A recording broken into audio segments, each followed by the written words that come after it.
Ma'am ಈಗ ಚಿಕ್ಕ ಮಕ್ಕಳುಗಳಿಗೆ ಇವಾಗ ಮದುವೆ ಆಗಿರುತ್ತೆ, ಮದುವೆ ಆದಮೇಲೆ ಸಂಭೋಗ ಯಾವಾಗ ನಡೆಸಬೇಕು, ಅವಾಗ ಯಾವ ಟೈಮಲ್ಲಿ, ಇವಾಗ ತಾನೇ ಮದುವೆ ಆಗಿರ್ತಾರೆ ಕರೆಕ್ಟ್ ಏಜಲ್ಲಿ, ಅದೇ ಯಾವ ಏಜ್ ಆಲ್ಮೋಸ್ಟ್ ಇವಾಗ ಕರೆಕ್ಟ್ ಏಜ್ ಅಂದರೆ 29 to 30 ಇವಾಗ ಮದುವೆ ಆಗಿದ್ದಾರೆ ಅಂತ ಹೇಳಿದ್ರೆ ಯಾವ ಟೈಮಲ್ಲಿ ಸಂಭೋಗ ನಡೆಸಿದ್ರೆ ಅವ್ರು ಒಳ್ಳೇದು, ಮತ್ತು ಯಾವ ಟೈಮಲ್ಲಿ ಮಗುನ ಅವ್ರು ಪಡ್ಕೋಬೋದು? ಒಂದು ಕರೆಕ್ಟ್ ಏಜ್ ಅಂದರೆ ಏನು? ಕರೆಕ್ಟ್ ಏಜ್ ನೀವು ಹೇಳ್ತಾ ಇರೋ 29 ಜಾಸ್ತಿನೇ ಆಗೋಯ್ತು ಆ್ಯಕ್ಚುಲಿ. ನಾ ಹೇಳಬೇಕು ಅಂದರೆ ಸೈಂಟಿಫಿಕಲಿ ನೀವು ಕೆರಿಯರ್ ಓರಿಯೆಂಟೆಡ್ ಆಗಿ ನಾವು ಏನೋ ಒಂಥರ ಅಸ್ಪೈರಿಂಗ್ ಫಾರ್ ಸಮ್ ಇದು ಅಂದಾಗ ಪೋಸ್ಟ್ಪೋನ್ ಮಾಡ್ತಾ ಹೋಗ್ತಾರೆ ಒಂದು 30 ವರ್ಷದವರೆಗೂ, ಅದು ಬೇರೆ. But actual age for the getting a baby pregnancy is ಮೊದಲೇ 23 ಅಂತಿದ್ವಿ 2 decades ಬ್ಯಾಕ್. ಇವಾಗ at least we have come down to 26 to 27. ಯಾಕೆಂದರೆ ಒಳ್ಳೆ ಎಗ್ಸ್ ಇರುತ್ತೆ, ಹೆಲ್ದಿ ಎಗ್ಸ್ ಇರುತ್ತೆ, ಪ್ರೆಗ್ನೆನ್ಸಿ ಚೆನ್ನಾಗಾಗುತ್ತೆ, ಅಬಾರ್ಷನ್ಸ್ಗಳು ಕಡಿಮೆ, ಮತ್ತು ಡೆಲಿವರಿಗಳು ಕೂಡ ತುಂಬ ಸಹಜವಾಗುತ್ತೆ. ಯಾಕೆಂದರೆ ಬಾಡಿ ತುಂಬ ಸಫಲ್ ಇರುತ್ತೆ, ಸ್ಟಿಫ್ ಇರಲ್ಲ. 30-32 ಆದಮೇಲೆ ಸ್ಟಿಫ್ ಆಗೋಕ್ಕೆ ಶುರುವಾಗುತ್ತೆ ಬಾಡಿ. ಬಟ್ ಸಾಧಾರಣವಾಗಿ ನೀವು ಹೇಳ್ದಂಗೆ ಈ ಯಾವ ಟೈಮ್ನಲ್ಲಿ ಅನ್ನೋದಕ್ಕಿಂತ ಅವ್ರಿಗೆ ಏನಾದ್ರು ಮಗು ಬೇಕು ಅಂದರೆ, ಈಗ ಅವ್ರು ನೀವು ಹೇಳ್ದಂಗೆ 28 ವರ್ಷಕ್ಕೆ ಮದುವೆ ಆಗಿದ್ದಾರೆ ಅನ್ನೋಣ, ಕರೆಕ್ಟು.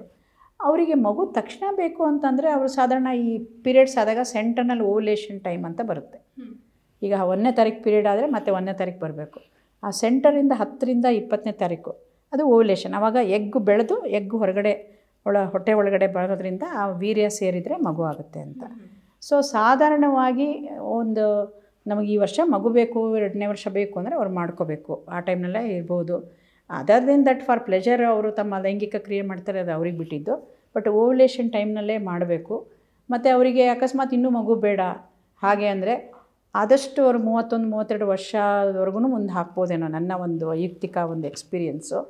ಅಷ್ಟ್ರ ಮೇಲೆ ಯಾಕೆಂದರೆ ಎಗ್ಗಳಿಗೆ ಈ ಅಬ್ನಾರ್ಮಲ್ ಬೇಬೀಸ್ ಮಾಡೋ ಕ್ಯಾರೆಕ್ಟರ್ ಜಾಸ್ತಿ ಬಂದ್ಬಿಡುತ್ತೆ, ವರ್ಣತಂತುಗಳು ಚೇಂಜ್ ಆಗೋಕ್ಕೆ ಶುರುವಾಗುತ್ತೆ, ಜೆನೆಟಿಕಲ್ ಇದು. ಯಾಕೆಂದರೆ eggs they are very much having a very good life span for a short period.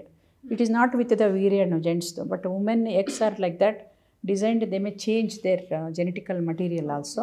So because of that anomalies baby, ತಲೆ ದೊಡ್ಡದಿರೋದು ಇದೆಲ್ಲ. ಅದಕ್ಕೆ ನಾವು 30-32 ವರ್ಷ 34 ವರ್ಷದ ಮೇಲೆ ಪ್ರೆಗ್ನೆನ್ಸಿ ಅಂದ ತಕ್ಷಣ ಹೈ ರಿಸ್ಕ್ ಪ್ರೆಗ್ನೆನ್ಸಿ ಅಂತ ಒಂದು ಕ್ಯಾಟಗರಿ ಹಾಕ್ತೀವಿ.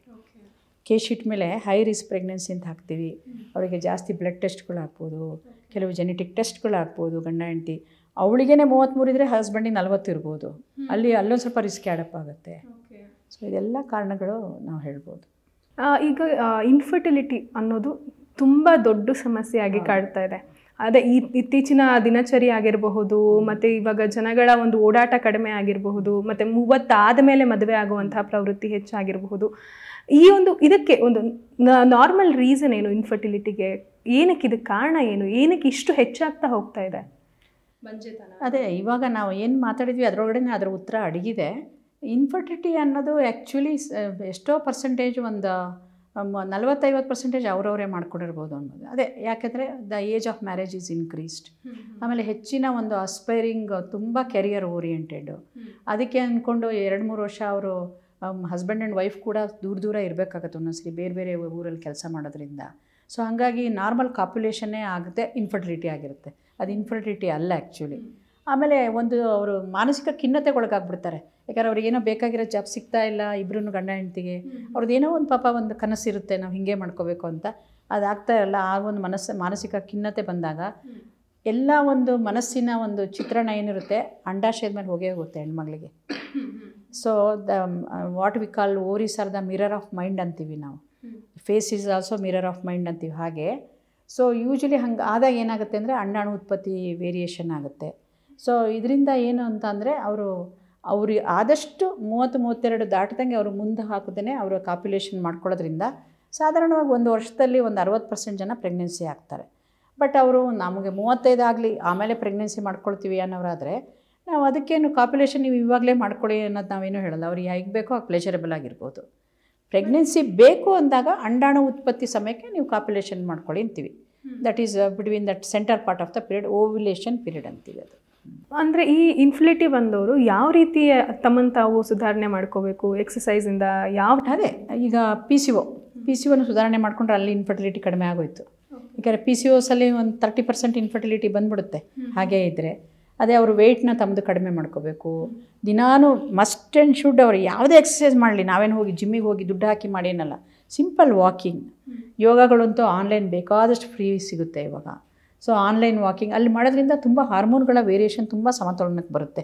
ಯಾಕೆಂದರೆ ಅಲ್ಲಿ ಹ್ಯಾಪಿ ಹಾರ್ಮೋನ್ ರಿಲೀಸ್ ಆಗುತ್ತೆ, ಸೊ ಸಿರೋಟಿನಿನ್ ಅಂತ ರಿಲೀಸ್ ಆಗುತ್ತೆ, ಆಕ್ಸಿಟೋಸಿನ್ ರಿಲೀಸ್ ಆಗುತ್ತೆ. ಅವೆಲ್ಲನೂ ಮತ್ತೆ ದೇಹನ ನರ್ವ್ ಎಂಡಿಂಗ್ಸ್ನ ಹದ್ದುಬಸ್ತಿಗೆ ತರ್ತವೆ. ಆಮೇಲೆ ಊಟ, ಕೈಗೆ ಸಿಕ್ಕಿದ್ದನ್ನು ತಿಂದೆ, ನೀನು ಏನು ತಿಂತೀಯ ಅನ್ನೋದನ್ನು ಸಾತ್ವಿಕ ಆಹಾರ ಅಂತೀವಿ. ಅಫ್ಕೋರ್ಸ್ ಅವ್ರಿಗೆ ನಾನ್ ವೆಜಿಟೇರಿಯನ್ ಬೇಕು, ಅದು ಬೇಕು, ಅದೆಲ್ಲ ಒಂದು ಮನುಷ್ಯನಿಗೆ ಬೇಕಾದ ಒಂದು ಊಟಗಳಿದ್ರೂ ಅದರೊಳಗೆ ಸ್ವಲ್ಪ ಕಡಿಮೆ ಮಾಡ್ಕೋಬೇಕು. ನೀವು ಜಾಸ್ತಿ ತೊಗೊಂಡ್ರೆ ಜಾಸ್ತಿ ಅದನ್ನು ನೀವು ಬರ್ನ್ ಮಾಡಬೇಕು. ಆವಾಗ ಮಾಡಿದಾಗ ಏನಾಗುತ್ತೆ ಅಂದರೆ ಅಂಡಾಶಯ ಒಂದು ಉತ್ಪತ್ತಿ ಎಗ್ಸ್ನ ಚೆನ್ನಾಗಿ ಮಾಡುತ್ತೆ. ಸೊ ಇನ್ಫರ್ಟಿಲಿಟಿನ ಆದಷ್ಟು ಅವ್ರ ಕಡೆಯಿಂದ ಜಾಸ್ತಿ ಅದನ್ನು ಕಾಂಟ್ರಿಬ್ಯೂಷನ್ ಮಾಡ್ಕೋಬಾರ್ದು, ಅವ್ರು ಮೇಂಟೈನ್ ಮಾಡಿ. ಅದಕ್ಕೂ ಮಿಕ್ಕಿ ಇನ್ಫರ್ಟಿಲಿಟಿ ಇರುತ್ತೆ ಪಾಪ. 40-50% ಏನಂದರೆ ಅವಳಿಗೆ ಎಗ್ ಪ್ರೊಡಕ್ಷನ್ ಸರಿ ಇರಲಿಕ್ಕಿಲ್ಲ, ಎಷ್ಟೇ ನಾರ್ಮಲ್ ಇದ್ರೂ ಅವಳು ಪರ್ಫೆಕ್ಟಾಗೇ ಇರ್ತಾಳೆ ಅನ್ನೋಣ, ಅವಳಿಗೆ ಜೆನೆಟಿಕಲಿ ಎಕ್ಸ್ ಕಡಿಮೆ ಇರ್ಬೋದು. ಈಗ ಸಾಧಾರಣ ಒಂದು ಹೆಣ್ಣಿಗೆ ಒಂದು ಫುಲ್ ಲೈಫ್ ಸ್ಪ್ಯಾನ್ನಲ್ಲಿ ಅವಳ ಅಂದರೆ ಮುಟ್ಟಿನ ಒಂದು ಇದರಿಂದ ಮುಟ್ಟು ನಿಲ್ಲುವವರೆಗೆ ಒಂದು 400-500 ಎಕ್ಸ್ ಇರ್ಬೋದು ಬಾಡಿನಲ್ಲಿ. ಹುಟ್ಟುತ್ತಾ ಒಂದು 2 ಮಿಲಿಯನ್ಸ್ ಆಫ್ ಎಕ್ಸ್ ಇಟ್ಕೊಂಡು ಹುಟ್ಟುತ್ತಾರೆ. ಬಟ್ ಎವ್ರಿ ಋತುಚಕ್ರದಲ್ಲಿ ಎಕ್ಸು ಡಿಸ್ಟ್ರಾಯ್ ಆಗೋಕ್ಕೆ ಶುರು ಆಗ್ತವೆ. ಸ್ವಲ್ಪ ಕಡೆಗೆ 400-500 ಎಕ್ಸ್ ಇರುತ್ತೆ. ಆ ಎಗ್ಗಳಲ್ಲಿ ಕೆಲವು ಹಾಳಾಗ್ತಾ ಇರುತ್ತೆ, ಎಲ್ಲ ಹಣ್ಣಲ್ಲಿ ಹೆಂಗೆ ಇದಾಗುತ್ತೋ ಹಾಗೆ. ಸೊ ಆ ಎಗ್ಗಳು ಚೆನ್ನಾಗಿ ಫಲವತ್ತತೆ ಇದ್ದಾಗ ಮಾತ್ರ ಪ್ರೆಗ್ನೆನ್ಸಿ ಬೇಗ ಆಗುತ್ತೆ. ಅದಕ್ಕೆ ಮತ್ತೆ ಇದೆ ಒಳ್ಳೆಯ ಏಜು, ಒಳ್ಳೆಯ ಒಂದು ದೇಹದ ಒಂದು ತೂಕ ಎಲ್ಲ ಇರಬೇಕು ಅಂತ ಹೇಳ್ತೀವಿ.